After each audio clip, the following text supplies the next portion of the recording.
Dears, welcome back. നമ്മുടെ caladium ചെടികളും മഴക്കാലത്ത് ഞാൻ ഒരുപാട് വീഡിയോയിൽ പറഞ്ഞിട്ടുണ്ട്, ചെടികളൊക്കെ ഒന്ന് ഉഷാറായി വരുന്നു.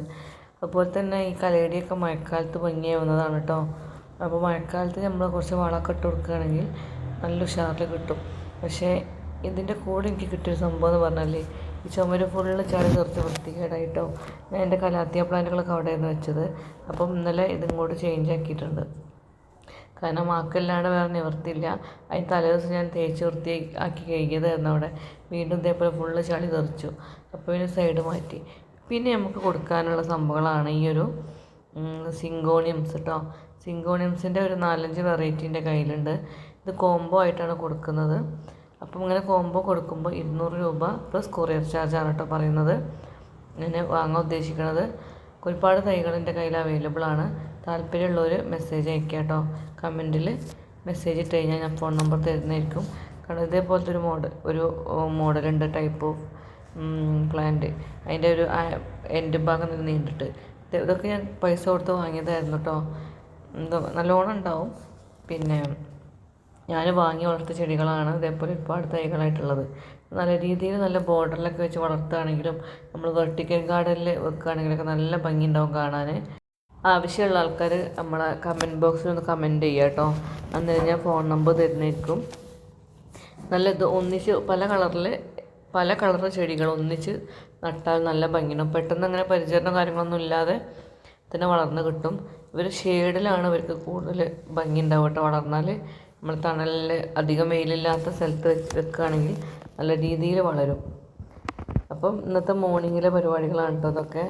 ഇപ്പോൾ രാവിലെ തന്നെ ചോറിൻ്റെ പരിപാടികളൊക്കെ കഴിയും.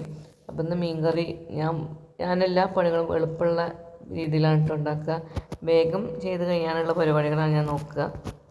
ചില ദിവസങ്ങളിൽ നമുക്ക് ചില സ്പെഷ്യലൊക്കെ ഉണ്ടാക്കാൻ തോന്നൂലേ, അങ്ങനത്തെ ദിവസങ്ങളിൽ മാത്രം ഇതാക്കും. എനിക്ക് അടുക്കളയിൽ ഒരുപാട് സമയം ചിലവാക്കണമെങ്കിൽ ഇഷ്ടമല്ല. എൻ്റെ അടുക്കളത്തെ പണികൾ ഞാൻ തീർക്കും. അപ്പം പിന്നെ ഇതിലേക്ക് ഞാനൊരു എളുപ്പത്തിലാണ് കേട്ടോ ഈ മീൻ കറി ഉണ്ടാക്കുന്നത്. ഉള്ളിയും തക്കാളിയും അതേപോലെ വെളുത്തുള്ളിയും ഇഞ്ചിയൊക്കെ ഇപ്പം നന്നാക്കിയിട്ട് പിന്നെ മിക്സിയിലിട്ട് അടിക്കുക ചെയ്യുക കേട്ടോ. അപ്പോൾ നമുക്ക് കറിക്ക് നല്ല കട്ടിയുണ്ടാവും. അതുപോലെ പിന്നെ എന്താ പറയുക, നല്ല ടേസ്റ്റും ഉണ്ടാവും കേട്ടോ.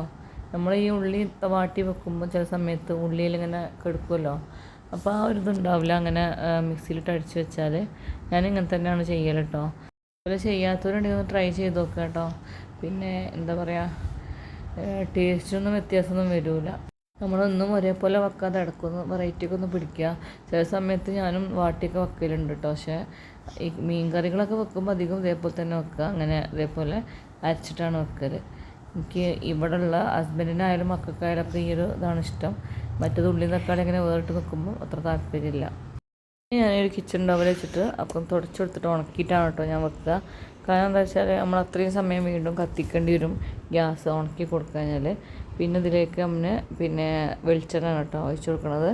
നമ്മളെ ആവശ്യത്തിനനുസരിച്ച് നമ്മുടെ ഉപയോഗത്തിനനുസരിച്ച് വെളിച്ചെണ്ണ ഒഴിച്ച് കൊടുക്കുക. ചിലർ തീരെയും വെളിച്ചെണ്ണ ഉപയോഗിക്കില്ല. അപ്പോൾ നമുക്ക് വെളിച്ചെണ്ണ ഉപയോഗിക്കാത്തവരാണെങ്കിൽ നമുക്ക് ഫസ്റ്റ് ഈ വറവിട്ട് ചെയ്യണത് മാറ്റിയിട്ട് ഡയറക്റ്റ് ചട്ടിയിലേക്ക് അരച്ചിട്ട് ഒഴിച്ച് കൊടുത്തിട്ട് പിന്നെ ലാസ്റ്റ് വേണമെങ്കിൽ വറവിട്ട് വെക്കാം കേട്ടോ. പിന്നെ ആ വെളിച്ചെണ്ണയിലേക്ക് ലേശം ഉലുവ ഇട്ട് കൊടുക്കുന്നുണ്ട്. എനിക്ക് ഉലുവൻ്റെ ടേസ്റ്റ് നല്ല ഇഷ്ടമാണ് കേട്ടോ. അതുകൊണ്ട് തന്നെയാണ് ഞാൻ ഇങ്ങനത്തെ മീൻ കറികളിലൊക്കെ ഉലുവ ചേർക്കലുണ്ട്. ചിലർ ഉലുവ ചേർക്കാറില്ല. ശരിക്കും മീൻ കറിയിലൊക്കെ ഉലുവ ചേർക്കണം ശരിക്കും, അപ്പോഴാണ് നല്ല ടേസ്റ്റൊക്കെ വരിക. എൻ്റെ ഒരു ഇതാണ് കേട്ടോ. എനിക്ക് ഉലുവ ചേർത്താലാണ് ടേസ്റ്റ് ഉണ്ടായി തോന്നുക. പലർക്കും പല ഇതല്ലേ. പിന്നെ ലേശം ജീരകം ഇടുന്നുണ്ട്. ജീരകം ഒക്കെ ആവശ്യം നമുക്ക് ഇഷ്ടമുണ്ടെങ്കിൽ, നമുക്ക് താല്പര്യം ഉണ്ടെങ്കിൽ യൂസ് ചെയ്യാം. ഞാൻ എൻ്റെ രീതിയാണ് കാണിക്കുന്നത്. എന്നിട്ട് നമ്മളിതിലേക്ക് നമ്മൾ അരച്ച് വെച്ചിട്ടുണ്ടായിരുന്ന അരപ്പുണ്ടല്ലോ, മറ്റേ ഉള്ളിയും തക്കാളിയൊക്കെ അരച്ചിട്ടുള്ള അത് ഇതിലേക്ക് ഒഴിച്ച് കൊടുക്കുന്നുണ്ട് കേട്ടോ. ഞാനങ്ങനെ മുളക് അത്യാവശ്യം എരിവുള്ളതുകൊണ്ട് തന്നെ പിന്നെ ഞാൻ അതിലേക്ക് മുളക് ഇടുന്നില്ല കേട്ടോ. നല്ല എരിവുണ്ട് ഞങ്ങൾ മുളക് പൊടി. പിന്നെ ലേശം പുളി കേക്കിയിട്ട് അച്ചേക്ക് ഇട്ട് കൊടുക്കുന്നുണ്ട്. ഞാൻ വെള്ളത്തിലിട്ട് വെച്ചാൽ നല്ല ചൂടുവെള്ളത്തിൽ ഇട്ട് വെക്കാതെ ഡയറക്റ്റ് ഇട്ട് കൊടുക്കുക ചെയ്യണം കേട്ടോ. പിന്നെ ആവശ്യത്തിന് മുളക് പൊടി, മല്ലിപ്പൊടി ഇടാറുണ്ട് കേട്ടോ ഇതിൽ മീൻ കറിയിൽ. മുളക് പൊടി, മല്ലിപ്പൊടി, മഞ്ഞൾപ്പൊടി ഇത്രയും സാധനങ്ങൾ അതിലേക്ക് ഇട്ട് കൊടുക്കുക. എന്നിട്ട് ഒന്ന് മൂടി വെക്കുക. പിന്നെ നല്ലോണം ഒന്ന് വേവാൻ വേണ്ടിയിട്ട് വെയിറ്റ് ചെയ്യുക. പിന്നെ മേലെ വേണമെങ്കിൽ കരിയേപ്പ് ഇട്ട് കൊടുക്കുക കേട്ടോ. ഈ സമയത്ത് കരിയേപ്പ് ഇട്ട് കൊടുക്കുക. പിന്നെ അപ്പോൾ അതേ സമയം തന്നെ ഞാൻ ദോശ ഉണ്ടാക്കാനുള്ള പാനും വെച്ചിട്ടുണ്ട് കേട്ടോ. അപ്പോൾ ആ കറി വെന്താണ് സമയം കൊണ്ട് തന്നെ മീൻ അതിലേക്ക് സെറ്റാക്കുന്നുണ്ട്. നമുക്ക് കറി വെക്കാൻ കുറച്ച് മീൻ മതിയല്ലോ, പിന്നെ കറിയിലേക്ക് കുറച്ച് മീൻ എടുക്കുള്ളൂ, ബാക്കി മീൻ പൊരിക്കാമെന്ന് ഉദ്ദേശിക്കുന്നത്. അതിൻ്റെ കൂടെ തന്നെ പുറത്ത് ഞാൻ ദോശയും ചുടുന്നുണ്ട് കേട്ടോ. ഇന്ന് ഗോതമ്പിൻ്റെ ദോശയാണ്. അപ്പോൾ കുറച്ച് മീൻ അതിലേക്ക് കേക്കെടുത്തിട്ട് പിന്നെ ബാക്കി പൊരിക്കാൻ മാറ്റുകയാണ്. അത് പിന്നെ ആ സമയത്ത് കുട്ടികൾ പോലെ കഴിഞ്ഞിട്ടാണ്. രാവിലെ ബ്രേക്ക്ഫാസ്റ്റിനും കൂടെ വേണം ഈ ഒരു കറി, അതിനും കൂടി വേണ്ടിയിട്ടാണ് വേഗം കറി റെഡിയാക്കണത്. പിന്നെ നമുക്കൊരു പണി ഉണ്ടാവില്ലല്ലോ അടുക്കളയിൽ, ഉച്ചക്കത്തും കൂടെ റെഡി ആയി കഴിഞ്ഞാൽ. പിന്നെ അതേപോലെ ഗോതമ്പ് ദോശ ചുട്ട് വേഗം എടുക്കുന്നുണ്ട്. നമുക്ക് എന്താ വെച്ചാൽ ഈ ഒരു ക്ലീനിങ്ങും ഇതിൻ്റെ കൂടെ തന്നെ തുടക്കലും കൂടെ കഴിയുകയാണെങ്കിൽ നമ്മൾ പണി വേഗം കഴിയും കേട്ടോ. കിച്ചണിലത്തെ പണികൾ വർക്ക് ഏരിയത്തെ പണികൾ വേണ്ട കഴിയും. കിച്ചണിലെ പണികൾ കഴിഞ്ഞാൽ തന്നെ നമുക്ക് കുറേ സമാധാനമാണ്. പിന്നെ ബാക്കിയുള്ള ക്ലീനിങ് പണികൾ ചെയ്താൽ മതിയല്ലോ. ഞാൻ സമയം പോലെ ഈ മീൻ മുറിച്ച് പൊരിക്കുകയും ചെയ്യും കേട്ടോ, രാവിലെ തന്നെ കഴിക്കുമല്ലോ. അപ്പോൾ നമ്മളെ മീൻ കറി റെഡിയായിട്ട് വന്നിട്ടുണ്ട്. മീനൊക്കെ വന്നിട്ടുണ്ട്. പിന്നെ നല്ല കട്ടി ഉണ്ടാവും കറി ഇങ്ങനെ വെച്ചാൽ. അപ്പം ഇതുപോലെ ചെയ്യാത്തവരുണ്ടെങ്കിൽ ഒന്ന് ട്രൈ ചെയ്ത് നോക്കുക. നമ്മൾ വീഡിയോ കണ്ട് ഇഷ്ടമാവുകയാണെങ്കിൽ സബ്സ്ക്രൈബ് ചെയ്യാൻ മറക്കരുത് കേട്ടോ.